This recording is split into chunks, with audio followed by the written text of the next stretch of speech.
Welcome to learn together. मेरा नाम है संजना और हम लोग इस वीडियो में देखेंगे बौद्ध धर्म से संबंधित प्रश्नों को। ये बौद्ध धर्म के वो प्रश्न हैं जो कि बिहार शिक्षक भर्ती, बिहार दरोगा या फिर बिहार एसएससी में पूछे जाएंगे। इसके अलावा यानी कि इसके साथ ही साथ हम देखेंगे कि और भी जो भी कॉम्पिटिटिव एग्जाम्स होंगे उसके लिए भी ये महत्वपूर्ण है, क्योंकि वही चीज़ें हर एग्जाम्स में पूछी जाती हैं। तो बौद्ध धर्म से संबंधित उन सभी प्रश्नों को हम लोग यहाँ पर कवर करने वाले हैं। आप लोग वीडियो में लास्ट तक बने रहिएगा। आते हैं अपने पहले प्रश्न पर। हमारा जो पहला प्रश्न है ये है, बौद्ध धर्म का संरक्षक कुषाण शासक कौन था? बौद्ध धर्म का संरक्षक जो कुषाण शासक था, यानी कुषाण वंश का जो शासक था, जो बौद्ध धर्म का संरक्षक था, वो कौन है? तो कौटिल्य है, अशोक है, विक्रमादित्य है या फिर कनिष्क है। इनमें से कौन है? कौटिल्य, अशोक, विक्रमादित्य या फिर कनिष्क। तो यहाँ पर एक ही नाम आता है जो कि कुषाण वंश का है, वो है कनिष्क। ठीक है, तो बौद्ध धर्म का संरक्षक कुषाण शासक कौन था? तो ये हो जाएगा Kanishka. Right answer option D. Buddha की मृत्यु जहाँ हुई थी वह स्थान अब कहाँ है? बुद्ध यानी महात्मा बुद्ध की मृत्यु जिस स्थान पर हुई थी, तो वर्तमान के हिसाब से वो स्थान किस राज्य में पड़ता है? हिमाचल प्रदेश में, मध्य प्रदेश में, बिहार में या फिर उत्तर प्रदेश में। तो सबसे पहले हम लोग ये जान लेते हैं कि महात्मा बुद्ध की मृत्यु जो है वो कहाँ पर हुई थी। तो महात्मा बुद्ध की मृत्यु जो हुई थी ये कुशीनारा, क्या है? कुशीनारा नामक एक वन क्षेत्र में हुई थी। कुशीनारा नामक एक वन क्षेत्र था, उसी में महात्मा बुद्ध की मृत्यु हुई थी। ये कुशीनारा जो है इसे अब हम लोग कुशीनगर के नाम से जानते हैं, कुशीनगर के नाम से जानते हैं। और ये कुशीनगर जो है ये वर्तमान में उत्तर प्रदेश में स्थित है। धर्म चक्र प्रवर्तन किया गया था। धर्म चक्र प्रवर्तन जो है ये कहाँ पर किया गया था? श्रावस्ती में, सांची में, सारनाथ में या फिर वैशाली में। तो सबसे पहले हम लोग जानेंगे कि धर्म चक्र प्रवर्तन क्या है। तो महात्मा बुद्ध के द्वारा जो प्रथम उपदेश दिया गया था, क्या दिया गया था? प्रथम उपदेश जो दिया गया था, इसी को धर्म चक्र प्रवर्तन कहा गया। तो ये धर्म चक्र प्रवर्तन जो है ये किया गया था किस स्थान में? तो महात्मा बुद्ध ने अपना पहला उपदेश सारनाथ में दिया था। तो धर्म चक्र प्रवर्तन जो है ये कहाँ पर किया गया था? सारनाथ में। Right answer option C. निम्नलिखित राज्यों में से किसका संबंध बुद्ध के जीवन से था? बुद्ध के जीवन से इनमें से किसका संबंध था? अवंती का, गंधार का, कौशल का या फिर मगध का? किसका था? तो महात्मा बुद्ध के जीवन का जो संबंध है ये कौशल, ये किससे? तो कौशल और मगध से रहा है। और किससे रहा है? मगध से रहा है। तो 3 और 4 क्या है? 3 और 4 है। तो इसका सही जवाब जो होगा ये होगा ऑप्शन नंबर डी, 3 और 4। गौतम बुद्ध का जन्म स्थान किसके द्वारा अंकित किया जाता है? किसके द्वारा पता लगाया जाता है कि गौतम बुद्ध का जन्म स्थान जो है ये कहाँ पर है? किसके द्वारा अंकित किया जाता है जन्म स्थान? तो अशोक मौर्य का रुमेनदेई स्तंभ, मूर्ति से, पीपल वृक्ष से या फिर बौद्ध मठ से। इनमें से किससे पता चलता है गौतम बुद्ध के जन्म स्थान के बारे में? तो यहाँ पर सबसे पहले जानेंगे कि गौतम बुद्ध का जन्म हुआ कहाँ पर था। तो इनका जन्म हुआ था कहाँ पर? तो नेपाल के लुम्बिनी नामक स्थान पे हुआ था। नेपाल के लुम्बिनी नामक स्थान पर गौतम बुद्ध का जन्म हुआ था। और इनका जन्म कब हुआ था? तो 563 ईसा पूर्व में इनका जन्म हुआ था। 563 ईसा पूर्व में इनका जन्म हुआ था और नेपाल के लुम्बिनी नामक स्थान पर हुआ था। तो ये लुम्बिनी का जो जिक्र है, यानी कि कैसे पता चलता है कि गौतम बुद्ध का जन्म स्थान जो है वो कहाँ पर था, ये किसके द्वारा अंकित किया जाता है? तो ये अशोक मौर्य का जो रुमेनदेई स्तंभ है उससे पता चलता है। तो right answer option A. Buddha की मृत्यु किस वर्ष में हुई? तो महात्मा बुद्ध की मृत्यु जो है ये किस वर्ष में हुई? 883 ईसा पूर्व में, 483 ईसा पूर्व में, 438 ईसा पूर्व में, 453 ईसा पूर्व में या फिर 468 ईसा पूर्व में। तो बुद्ध की जो मृत्यु हुई थी ये कब हुई थी? तो 483 ईसा पूर्व में हुई थी। कब? 483 ईसा पूर्व में हुई थी। कहाँ पर हुई थी? तो कुशीनारा नामक स्थान पर, कुशीनारा नामक स्थान पर, यानी कुशीनारा नामक एक वन जो था वहीं पर इनकी मृत्यु हुई थी। कितने वर्ष की आयु में इनकी मृत्यु हुई थी? तो 80 वर्ष की आयु में महात्मा बुद्ध की मृत्यु हुई थी। और इसके बाद बुद्ध की जो मृत्यु थी इसे किस नाम से जाना जाता है? तो बुद्ध की जो मृत्यु है इसे महापरिनिर्वाण के नाम से जाना जाता है। किस नाम से जाना जाता है? महापरिनिर्वाण के नाम से जाना जाता है बुद्ध की मृत्यु को। बुद्ध धम्म और संघ मिलकर कहलाते हैं। बुद्ध धम्म और संघ मिलकर के क्या कहलाते हैं? त्रिरत्न, त्रिवर्ग, त्रिसर्ग या फिर त्रिमूर्ति। बुद्ध धम्म और संघ मिलकर कहलाते हैं क्या? त्रिरत्न, त्रिवर्ग, त्रिसर्ग या फिर त्रिमूर्ति। तो ये कहलाते हैं त्रिरत्न। क्या कहलाते हैं? त्रिरत्न। जैसे कि बौद्ध धर्म के सबसे महत्वपूर्ण अंग की अगर हम लोग बात करते हैं, क्या कहते हैं? सबसे महत्वपूर्ण अंग की अगर हम लोग बात करें तो ये क्या है? ये त्रिरत्न है। क्या है? ये त्रिरत्न है। ठीक है। और ये त्रिरत्न जो है ये कौन कौन से हैं? तो ये है बुद्ध, धम्म और संघ। बुद्ध, धम्म और संघ जो है ये बौद्ध धर्म के त्रिरत्न हैं। भारतीय इतिहास के निम्नलिखित गुणों में से किसके दौरान क्षत्रिय एक विशिष्ट पहचान रखते थे? तो क्षत्रिय एक विशिष्ट पहचान जो है वो किसके दौरान रखते थे? बुद्ध के युग में, मौर्य काल में, पार्श्व मौर्य काल में, गुप्त काल में। कब? बुद्ध के युग में, मौर्य काल में, पार्श्व मौर्य काल में, गुप्त काल में। ठीक है। तो यहाँ पर हम लोग देखेंगे कि भारतीय इतिहास के निम्नलिखित युगों में से किस दौरान क्षत्रिय विशिष्ट पहचान रखते थे? तो ये बुद्ध युग में रखते थे। कब? बुद्ध के युग में। बौद्धों के पवित्र अवशेषों पर निर्मित गुंबदाकार छत वाली अर्धगोलाकार संरचना को क्या कहते हैं? बौद्ध के द्वारा पवित्र माने जाने वाला एक अवशेष है, तो अवशेषों पर निर्मित गुंबदाकार छत वाली, यानी गुंबद के आकार वाली छत, अर्धगोलाकार संरचना को क्या कहा जाता है? तो इस संरचना को क्या कहेंगे? स्तूप, धर्मादेश, स्तंभ या फिर एकाश्मक। इन्हें क्या कहा जाता है? तो इन्हें स्तूप कहा जाता है। क्या कहा जाता है? स्तूप कहा जाता है। और ये बौद्ध धर्म में बहुत ही क्या है? पवित्र माना जाता है। बुद्ध के जीवन की किस घटना को महाभिनिष्क्रमण के रूप में जाना जाता है? महाभिनिष्क्रमण के रूप में किस घटना को जाना जाता है? उनका जन्म, उनका महापरिनिर्वाण, उनका गृह त्याग या फिर उनका प्रबोधन। तो महात्मा बुद्ध ने जो अपना गृह त्याग किया था, क्या किया था? गृह त्याग किया था। इसी गृह त्याग की घटना को महाभिनिष्क्रमण के नाम से जाना जाता है।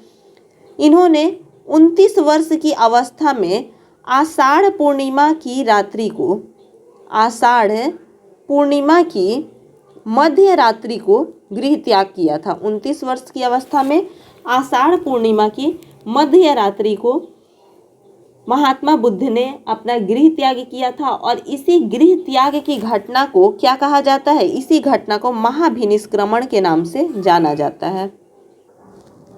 द्वितीय बौद्ध समिति का आयोजन कहाँ हुआ था? तो द्वितीय बौद्ध समिति का जो आयोजन है ये वैशाली में, राजगृह में, पाटलिपुत्र में या फिर काशी वाराणसी में हुआ था। इनमें से कहाँ पर द्वितीय बौद्ध संगीति का आयोजन किया गया था? तो द्वितीय बौद्ध संगीति का जो आयोजन है ये वैशाली में किया गया था। कहाँ पर? वैशाली में किया गया था। वहीं हम लोग देखें कि प्रथम बौद्ध संगीति का आयोजन जो हुआ था वो राजगृह में हुआ था प्रथम, और दूसरा जो हुआ वो वैशाली में हुआ, वैशाली में दूसरा हुआ, और पाटलिपुत्र में तीसरा हुआ। पाटलिपुत्र में क्या हुआ? तीसरा बौद्ध संगीति हुआ था। तो द्वितीय बौद्ध संगीति की बात की जा रही है तो इसका आयोजन जो हुआ था कहाँ पर हुआ था? वैशाली में हुआ था। अब देखते हैं द्वितीय बौद्ध संगीति हुई कब थी? तो ये हुई थी 383 ईसा पूर्व में। 383 ईसा पूर्व में द्वितीय बौद्ध संगीति हुई थी। और किसके शासनकाल में हुई थी? तो कालाशोक के शासनकाल में। किसके? तो कालाशोक के शासनकाल में ये हुई थी। और कालाशोक जो है ये किस राजवंश का था? तो कालाशोक जो था तो ये शिशुनाग वंश का था। किस वंश का था कालाशोक? तो कालाशोक जो था ये शिशुनाग वंश का था। किस वंश का था? शिशुनाग वंश का कालाशोक था। और इसके शासनकाल में द्वितीय बौद्ध संगीति 383 ईसा पूर्व में हुई, जो कि वैशाली में हुई। अब हम लोग ये देखेंगे कि इसकी अध्यक्षता किसने की थी। तो अध्यक्षता की अगर हम लोग बात करते हैं तो इसकी अध्यक्षता किसने की थी? सब कामी ने की थी। किसने की थी इसकी अध्यक्षता? इसकी अध्यक्षता की थी सब कामी ने इसकी अध्यक्षता की थी। ठीक है, इसकी अध्यक्षता सब कामी ने की थी। सप्तपर्णी गुफा स्थित है। सप्तपर्णी गुफा जो है ये कहाँ पर स्थित है? नालंदा में, सांची में, राजगृह में या फिर पावापुरी में? कहाँ पर स्थित है सप्तपर्णी गुफा? तो सप्तपर्णी गुफा की अगर हम लोग बात करें तो ये स्थित है राजगृह में। कहाँ पर? राजगृह में स्थित है। कौन सी स्थित है? तो सप्तपर्णी गुफा जो है ये राजगृह में स्थित है। निम्न में से किस बौद्ध साहित्य में महात्मा बुद्ध ने नैतिक सिद्धांत से संबंधित प्रवचन संकलित है? किस बौद्ध साहित्य में महात्मा बुद्ध के नैतिक सिद्धांत से संबंधित प्रवचन संकलित है? जातक कथाएं, विनय पिटक, अभिधम्म पिटक, सूत पिटक। कौन सा? जातक कथाएं, विनय पिटक, अभिधम्म पिटक और सूत पिटक। तो इनमें से कौन है? तो यहाँ पर क्या हो जाएगा? सूत पिटक हो जाएगा। क्या होगा? सूत पिटक जो है इसमें महात्मा बुद्ध की नैतिक सिद्धांत के जो प्रवचन है उनको संकलित किया गया है। बौद्ध ग्रंथ मिलिंद पन्हो किस हिंद यवन शासक पर प्रकाश डालता है? मिलिंद पन्हो जो है ये किस हिंद यवन शासक पर प्रकाश डालता है? डेमेट्रियस पर, डायोडोरस द्वितीय पर, मिनेंडर पर या फिर स्ट्रेटो प्रथम पर? तो हम लोग देखेंगे कि मिलिंद पन्हो जो है ये किस पर प्रकाश डालता है? तो ये प्रकाश डालता है मिनेंडर पर। किस पे डालता है? मिनेंडर पर प्रकाश डालता है। तो यहाँ पर अब सबसे पहले हम लोग देखेंगे कि मिलिंद पन्हो जो है ये किस धर्म से संबंधित है। तो मिलिंद पन्हो की अगर हम लोग बात करते हैं तो ये जो है ये बौद्ध धर्म से संबंधित है। किस धर्म से? तो बौद्ध धर्म से संबंधित है। अब इसके बाद हम लोग देखेंगे कि मिलिंद पन्हो जो है ये बौद्ध धर्म से तो संबंधित है ही, इसके रचयिता कौन है? तो इसके रचयिता है नागसेन। इसके रचयिता कौन है? तो नागसेन जो है वो इसके रचयिता है। और ये किस भाषा में लिखा गया है? तो ये लिखा गया है किस भाषा में? तो पाली भाषा में लिखा गया है। ठीक है, जैसे कि किस भाषा में लिखा गया है? तो पाली भाषा में लिखा गया है। तो ये सारी चीज़ों को हम लोग देख लिए। मिलिंद पन्हो जो है वो किस हिंद यवन शासक पर प्रकाश डालता है? तो मिनेंडर पर प्रकाश डालता है। बौद्ध ग्रंथ है ये, नागसेन के द्वारा लिखा गया है और पाली भाषा में इसे लिखा गया है। निम्न में से कौन सा नाम बुद्ध का दूसरा नाम है? तो बुद्ध का दूसरा नाम कौन सा है? प्रछत्र, पार्थ, मिहिर या फिर गुणाकेश? तो इनमें से तो कोई भी बुद्ध का नाम नहीं है। यहाँ पे कुछ मिसप्रिंट है। हम लोग ये चीज़ देख लेते हैं कि बुद्ध के बचपन का नाम क्या चीज़ था। ये भी सवाल जो है ये पूछता है कि बुद्ध के बचपन का नाम क्या था। तो बुद्ध के बचपन का जो नाम था वो था सिद्धार्थ। क्या नाम था? सिद्धार्थ नाम था बुद्ध के बचपन का। तो इस चीज़ को याद रखेंगे। निम्नलिखित में से कौन सा कथन सही है? निम्नलिखित में से कौन सा कथन जो है ये सही है? तो प्रारंभिक बौद्ध साहित्य प्राय धर्मसूत्र पाठ से रचित है। तो ये क्या सही है? प्रारंभिक बौद्ध साहित्य प्राय धर्मसूत्री पाठ से रचित है। तो ये बिल्कुल गलत है। बौद्ध शाखाएं अपनी धर्मसूत्री साहित्य का वर्गीकरण केवल पीटकों के रूप में करती है। ये भी बात जो है वो गलत है। तो दोनों ही गलत है। तो इसमें क्या हो जाएगा? ऑप्शन नंबर डी, 1 व 2 में कोई नहीं। Right answer option D. निम्नलिखित राज्यों में से किसका संबंध बुद्ध के जीवन से था? तो बुद्ध के जीवन से अवंती, गंधार, कौशल या फिर मगध किसका था? तो यहाँ पर हम लोग देखेंगे कि कौशल और मगध का जो संबंध है वो बुद्ध से था। तो यहाँ पर ऑप्शन नंबर डी हो जाएगा, केवल 3 और 4। मिलिंद पन्हो क्या है? मिलिंद पन्हो क्या है? एक बौद्ध स्थल है, बुद्ध का एक नाम है, कला का बौद्ध नाम है या फिर बौद्ध पाठ है? तो मिलिंद पन्हू क्या है? तो मिलिंद पन्हू की अगर हम लोग बात करते हैं तो यहाँ पर हम लोग देखेंगे कि मिलिंद पन्हू जो है ये क्या है? तो ये एक बौद्ध पाठ है। क्या है? ये एक बौद्ध पाठ है जो किसके द्वारा रचित है? तो नागसेन के द्वारा रचित है। नागसेन के द्वारा रचित है। इसमें किसके बारे में बताया गया है? तो मिनिंडार के बारे में बताया गया। और किस भाषा में है? तो पाली भाषा में लिखित है। प्रथम बौद्ध परिषद कहाँ आयोजित की गई थी? तो प्रथम बौद्ध परिषद जो है ये वैशाली में, कश्मीर में, राजगृह में या फिर पाटलिपुत्र में कहाँ पर आयोजित की गई थी प्रथम बौद्ध परिषद? तो हम लोग देखेंगे कि प्रथम बौद्ध परिषद जो है ये राजगृह में आयोजित की गई थी। कब आयोजित की गई थी? अगर यहाँ पर पूछे कि प्रथम बौद्ध परिषद जो है ये कब आयोजित की गई थी, तो ये की गई थी 483 ईसा पूर्व में। 483 ईसा पूर्व में की गई थी। उस समय जो शासक था, तो शासक कौन था? तो अगर हम लोग बात करते हैं यहाँ पर शासक की, तो शासक जो था ये अजातशत्रु था। कौन था? तो अजातशत्रु था। ठीक है। अजातशत्रु किस वंश का था? अगर पूछे कि अजातशत्रु जो था ये किस वंश का था, तो अजातशत्रु हर्यक वंश का था। किस वंश का था? तो हर्यक वंश का था अजातशत्रु। और इसकी अध्यक्षता किसने की थी? अगर ये पूछ दे कि इसकी प्रथम बौद्ध संगीति की अध्यक्षता किसने की थी, तो ये की थी महाकश्यप ने। किसने? महाकश्यप ने इसकी अध्यक्षता की थी। इच्छा सब कष्टों का कारण है, इसका प्रचार करने वाला धर्म कौन सा है? तो इच्छा सभी कष्टों का कारण है, इसका प्रचार करने वाला जो जो धर्म है ये कौन सा हो सकता है? बौद्ध धर्म, जैन धर्म, सिख धर्म या फिर हिंदू धर्म, इनमें से कौन है? तो ये जो है बौद्ध धर्म है। बौद्ध धर्म में ही कहा गया है कि इच्छा जो होती है मनुष्य की, यही सभी कष्टों का कारण होता है। निम्न में से कौन सा शासक बुद्ध का समकालीन नहीं था? बुद्ध का समकालीन कौन नहीं था? तो उदयीन, बिंबिसार, अजातशत्रु, महापद्मनंद। कौन था जो कि बुद्ध का समकालीन नहीं था? तो यहाँ पर हम लोग देखेंगे कि महापद्मनंद जो था ये बुद्ध का समकालीन नहीं था।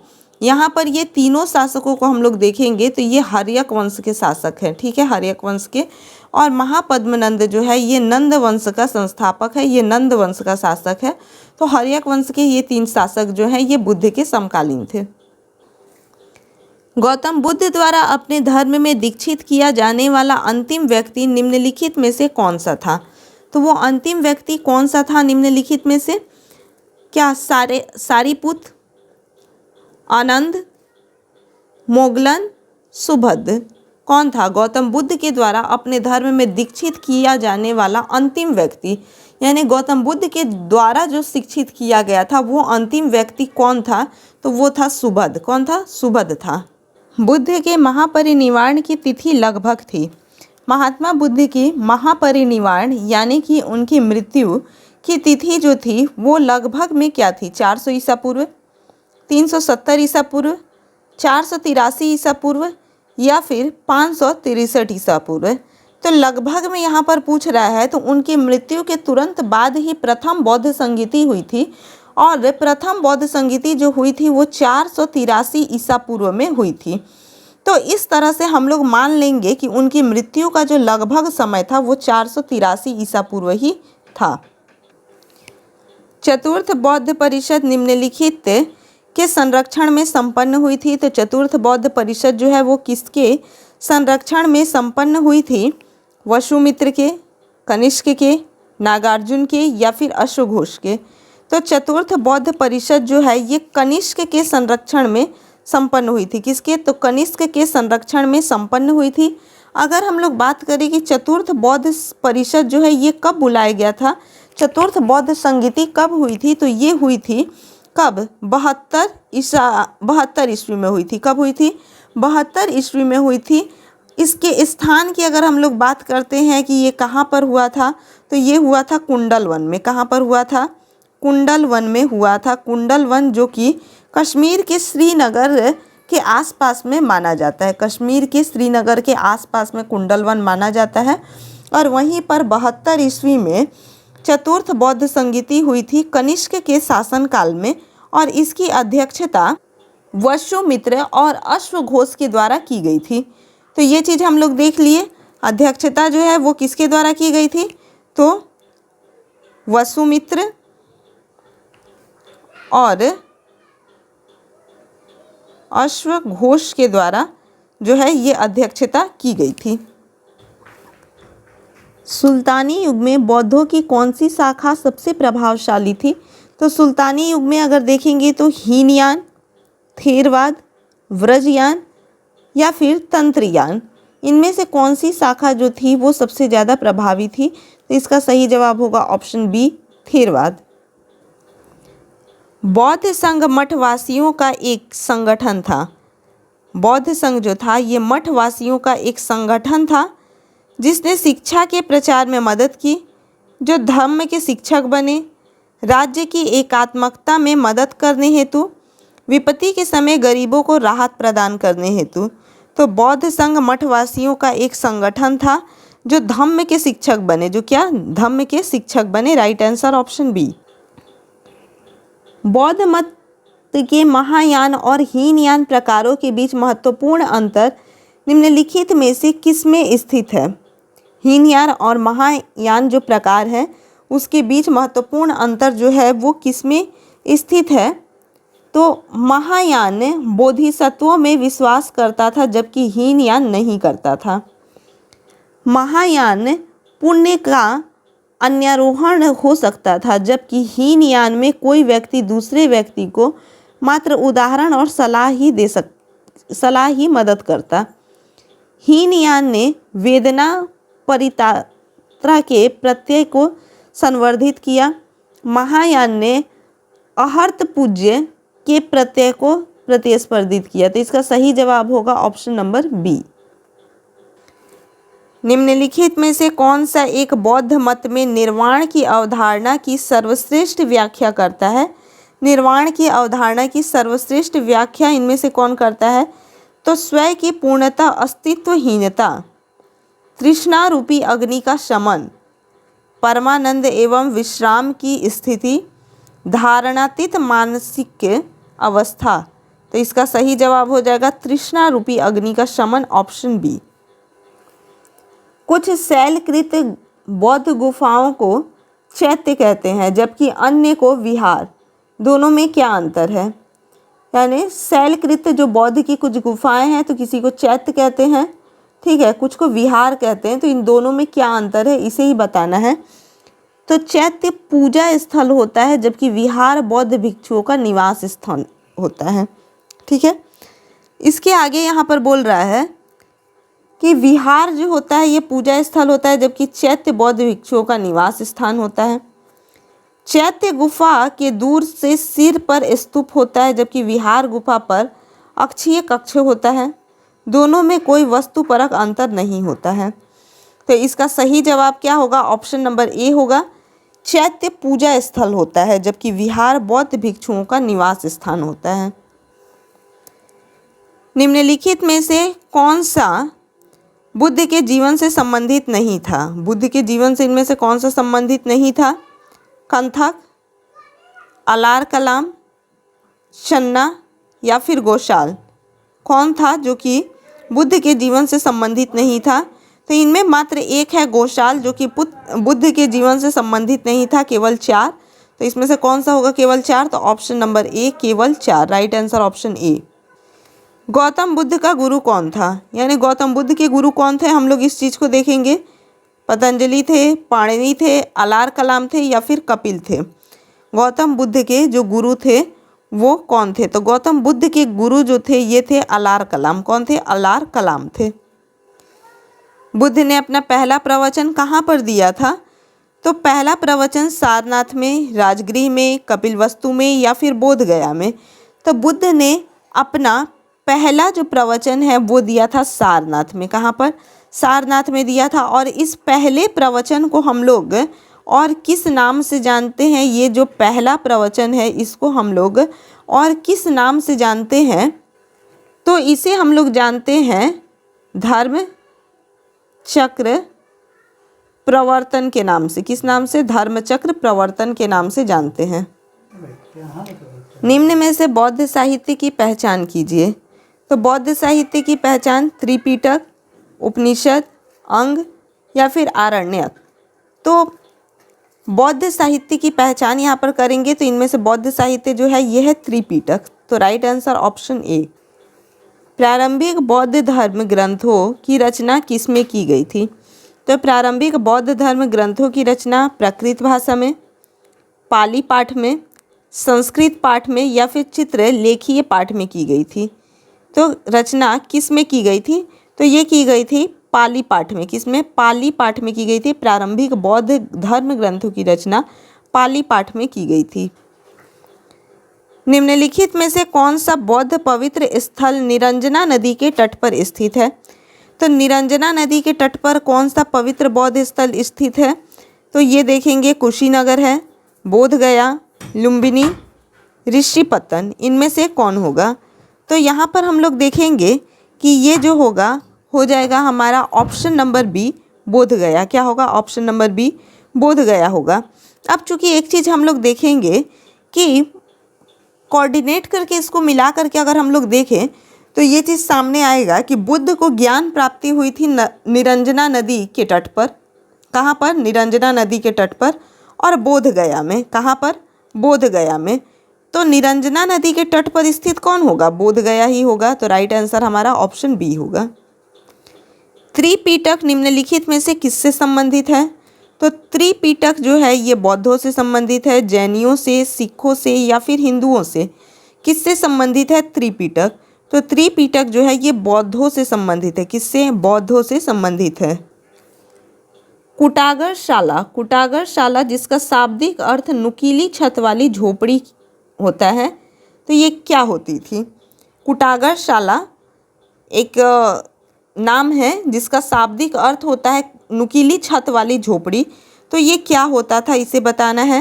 तो एक स्थान जहाँ बौद्ध भिक्षुओं के बीच बौद्धिक वाद विवाद होता था, पशुओं के रखे जाने का स्थान, संघी को इकट्ठा करने का स्थान या फिर शयन करने का स्थान। इनमें से कौन सा होगा? तो इसका सही जवाब होगा ऑप्शन ए, एक स्थान जहाँ बौद्ध भिक्षुओं के बीच बौद्धिक वाद विवाद होता था। प्राचीन भारतीय इतिहास के संदर्भ में निम्नलिखित में से कौन सा बौद्ध धर्म और जैन धर्म दोनों में समान रूप से विद्यमान था?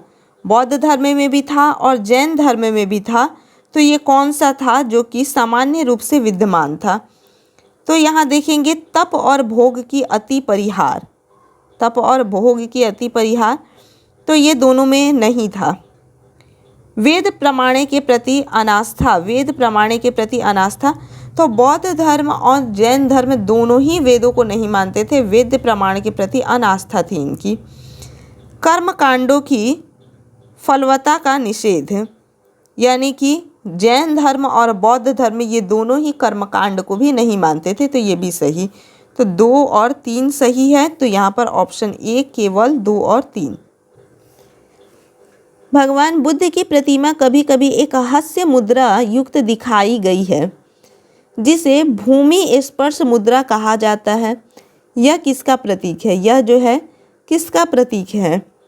भार के प्रलोभनों के बावजूद अपनी सुचिता और शुद्धता का साक्षी होने के लिए बुद्ध का धरती का आह्वान, भार पर दृष्टि रखने एवं अपने ध्यान में विघ्न डालने से भार को रोकने के लिए बुद्ध का धरती का आह्वान।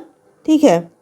इसके बाद से देखेंगे बुद्ध का अपने अनुयायियों को स्मरण कराना कि वे सभी धरती से उत्पन्न होते हैं और अंततः धरती में विलीन हो जाते हैं, अतः जीवन संक्रमणशील है। इस संदर्भ में दोनों ही कथन ए और बी दोनों सही है। तो इनमें से क्या होगा? तो इसका जो कथन होगा भूमि स्पर्श मुद्रा में जो दिखाया गया है बुद्ध को, तो ये इसका क्या प्रतीक होता है? तो इसका सही जवाब होगा ऑप्शन ए, भार के प्रलोभनों के बावजूद अपनी शुचिता और शुद्धता का साक्षी होने के लिए बुद्ध का धरती का आह्वान। बुद्ध को प्रबोध कहाँ प्राप्त हुआ था? बुद्ध को प्रबोध कहाँ प्राप्त हुआ था? सारनाथ में, बोध गया में, कपिलवस्तु में या फिर राजगृह में?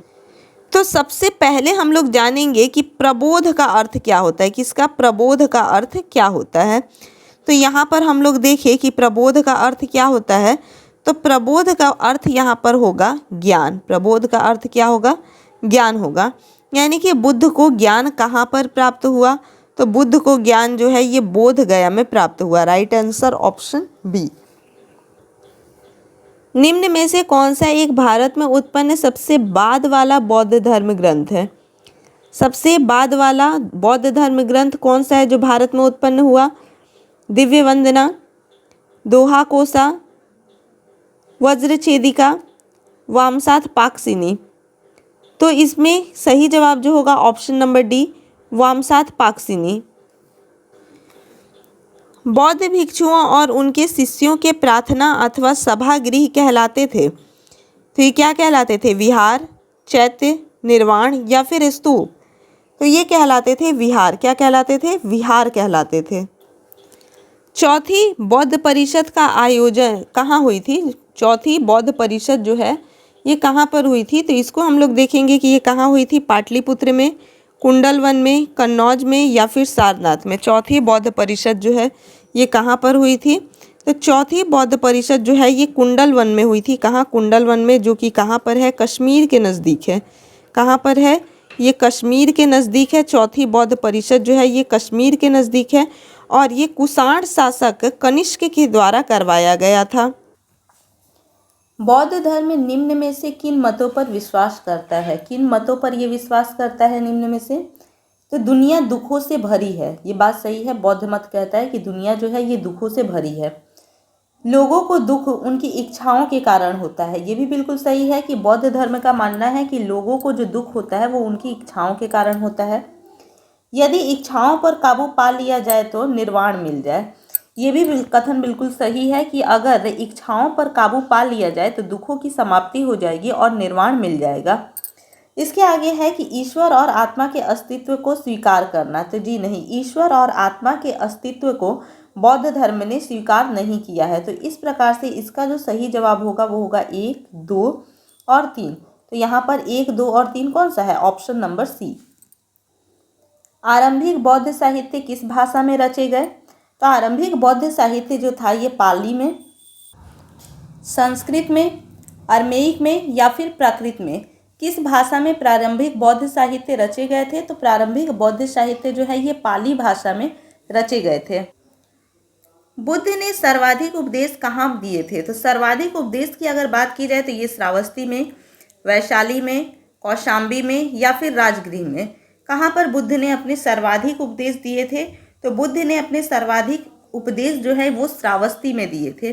अगर यही सवाल पूछे कि बुद्ध ने अपना प्रथम उपदेश कहाँ पर दिया, तो बुद्ध ने अपना प्रथम उपदेश जो है ये सारनाथ में दिया था। कहाँ पर, सारनाथ पर। लेकिन अगर यही पूछ दे कि सर्वाधिक उपदेश कहाँ पर दिए, तो ये श्रावस्ती हो जाएगा।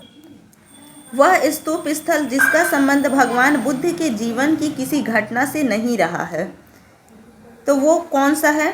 सांची है, सारनाथ, बोध गया या फिर कुशीनगर। तो भगवान बुद्ध की जीवन की घटना से जिस स्तूप का संबंध नहीं रहा है वो स्तूप है सांची का स्तूप।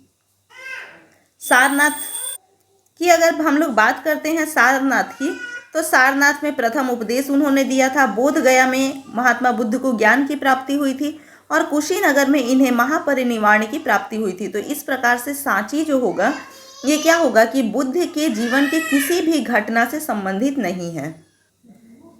तृतीय बौद्ध सभा किस स्थान पर बुलाई गई थी। तो हम लोग ये देखेंगे कि तृतीय बौद्ध सभा जो है ये किस स्थान पर बुलाई गई थी। सारनाथ में, तक्षशिला में, बोध गया में या फिर पाटलिपुत्र में। तो तीसरी बौद्ध सभा जो है ये कहाँ पर बुलाई गई थी, तो ये पाटलिपुत्र में बुलाई गई थी।